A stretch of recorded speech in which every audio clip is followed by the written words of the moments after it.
નમસ્કાર, હું નીતિન પટેલ. તમે જોઈ રહ્યા છો સમાચાર મેં આગે ન્યૂઝ. હવે જોઈએ આજના સમાચાર. મહેસાણા જિલ્લામાં આવેલો ધરોઈ ડેમ ઉપરવાસમાં થયેલા ભારે વરસાદને કારણે ઓવરફ્લો થવાની સપાટી પર છે. ડેમમાં પાણીની આવક ધરમૂળથી વધતા તંત્ર દ્વારા 4 દરવાજા ખોલીને સાબરમતી નદીમાં પાણી છોડવામાં આવ્યું છે. ચાલુ વર્ષે પહેલીવાર ધરોઈ ડેમના દરવાજા ખોલવામાં આવ્યા છે.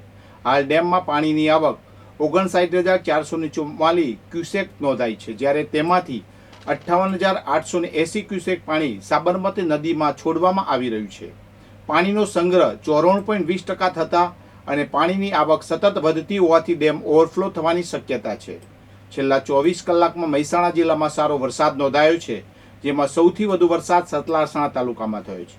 આ વરસાદને કારણે ખેડૂતો અને સ્થાનિક લોકોને મોટી રાહત મળી છે, પરંતુ ડેમમાં પાણીની આવક વધવાથી સાવચેતી રાખવાની સૂચના પણ આપવામાં આવી છે. કડીના ઠોર રોડ ઉપર આવેલ ગુજરાત અંબુજા ફેક્ટરી નજીક મેલડી લોજ બહાર પાર્ક કરેલું બાઇક ચોરાયું છે. લોજના માલિક રીતેશ અમૃતલાલ રાવળનું Honda Splendor bike number GJ2CN 7102 મોડી રાત્રે ચોરાયું હતું. ઘટના મુજબ રીતેશ અને તેમના મામાનો દીકરો ભાવેશ રાવળ કપડાં ખરીદવા માટે બાઇક લઈને નીકળ્યા હતા. મોડી રાત થવાથી દુકાનો બંધ હોવાથી બંને લોજ પર પરત ફર્યા હતા. બાઇક લોજની બહાર પાર્ક કરીને તેઓ સૂઈ ગયા હતા. ત્યારબાદ બાઇક ગાયબ થયું હતું. લોજમાં લગાવેલા CCTV કેમેરાની તપાસ કરતા જાણવા મળ્યું કે મોડી રાત્રે એક વ્યક્તિ આવ્યો હતો. તેણે માત્ર 2 મિનિટમાં ડુપ્લિકેટ ચાવીથી બાઇક ચોરી કરી લીધું હતું. રીતેશે પોલીસને જાણ કરતા પોલીસે ગુનો નોંધ્યો છે. CCTV ફૂટેજને આધારે ચોરને પકડવા માટે પોલીસે તપાસ શરૂ કરી છે.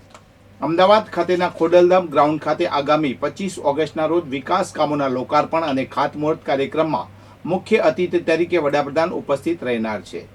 વડાપ્રધાનના કાર્યક્રમમાં મહેસાણા જિલ્લામાંથી અને કલોલ પંથકમાંથી લોકોને લાવવા લઈ જવા માટે મહેસાણા ST ડિવિઝનની 250 અને કલોલ ડેપોની 40 બસ મળી કુલ 290 નિગમની સરકારી બસોને દોડાવવામાં આવનાર છે. કડી શહેરમાં 8, કડી ગ્રામ્ય 42, બેચરાજી 20, જોટાણા 20, મહેસાણા શહેર 25, મહેસાણા ગ્રામ્ય 45, ઊંઝા શહેર 3, ઊંઝા ગ્રામ્ય 12, વિસનગર શહેર 5, વિસનગર ગ્રામ્ય 18, વિજાપુર શહેર 5, વિજાપુર ગ્રામ્ય 22, ખેરાલુ 10, વડનગર 10, સતલાસણા 5, કલોલ ડેપો 40 જેટલી બસો મૂકવામાં આવી છે. અમદાવાદના સેવન ડે સ્કૂલમાં ધોરણ 10ના વિદ્યાર્થીઓ નયન સંતાણીની શાળા પરિસરમાં હત્યા કરવામાં આવી છે. કેટલાક વિદ્યાર્થીઓને અસામાજિક તત્વોને નયન પર હુમલો કર્યો હતો. આ હુમલામાં તેને ગંભીર ઈજાઓ થઈ હતી, જેને કારણે તેને મૃત્યુ થયું હતું. આ ઘટનાના વિરોધમાં વિસનગરના સિંધી સમાજે મામલતદારને આવેદનપત્ર આપ્યું છે. સમાજે હુમલાખોરોની તાત્કાલિક ધરપકડની માંગ કરી છે. આરોપીઓ સામે કડક કલમો હેઠળ કેસ દાખલ કરવાની માંગણી કરવામાં આવી છે. સાથે ઝડપી ન્યાયિક પ્રક્રિયાની પણ માંગ કરવામાં આવી છે. ગાંધીનગરની ભૂસ્તર વિજ્ઞાન અને ખનિજ ખાતાની ટીમે ડ્રોન સર્વેલન્સની મદદથી ગેરકાયદેસર રીતે ખનનનો પર્દાફાશ કર્યો છે. માણસા તાલુકાના લાકરોડા ગામના નજીક સાબરમતી નદીના પટમાંથી ગેરકાયદેસર ખનન કરતા 60 લાખની કિંમતનું એક મશીન જપ્ત કરવામાં આવ્યું છે. ભૂસ્તર વિજ્ઞાન અને ખનિજ વિભાગની ટીમની વધુ તપાસમાં આ મશીન સુરેશજી બબાજી મકવાણાનું હોવાનું બહાર આવ્યું છે.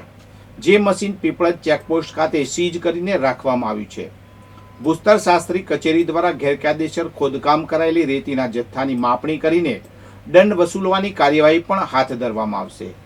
ગુજરાત મિનરલ નિયમો 2017 હેઠળ મશીન માલિકો વિરુદ્ધ દંડાત્મક કાર્યવાહી પણ કરવામાં આવશે. કલેક્ટર મેહુલ કે દવેના માર્ગદર્શન અને મદદનીશ ભૂસ્તર શાસ્ત્રી પ્રણવસિંહની સૂચના હેઠળ આ કાર્યવાહી કરવામાં આવી રહી છે. માઇન્સ સુપરવાઇઝર રણછોડ આહિર દ્વારા સરકારી ડ્રોન સર્વેલન્સ અભિયાન અંતર્ગત આકસ્મિક તપાસ હાથ ધરવામાં આવી હતી. વધુ સમાચાર માટે જોતા રહો સમાચાર મેં આગે ન્યૂઝ. નમસ્કાર.